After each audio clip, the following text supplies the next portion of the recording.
நிச்சயமா. இந்த 2026ல இது இவங்க முதல் இவங்க முக்கியமா தெரிஞ்சுக்க வேண்டியது, "நாவை கட்டுப்படுத்தினால் இந்த உலகை ஆளலாம்" அப்படின்னு தெரிஞ்சுக்கணும். ஏன்னா சார் எடுத்தோனே இப்படி சொல்றீங்கன்னா, 2ஆம் இடத்துல கேது பகவான் இருக்கார்.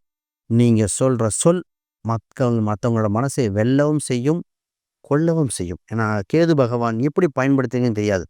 நீங்க தன்மையா சொன்னா சுருக்குன்னு சொல்ற மாரி இருக்கும். இந்த ஒரு பாயிண்ட்ட தெரிஞ்சுக்கிட்டா, இந்த ராசி இந்த வருஷம் தலைத்தூக்கிரும். முதல்ல இந்த வருஷத்துல இவங்களுக்கு வாய்ப்புகள் அள்ளி கொடுக்கும்.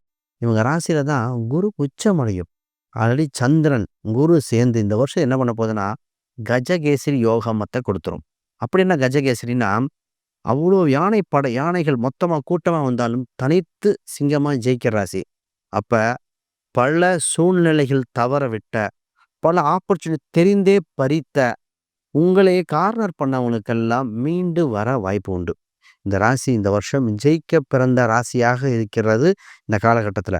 சார் இடம், சொத்து இது மாரி பல விஷயங்கள் வரும். பல ஞானங்கள் பிறக்கும்.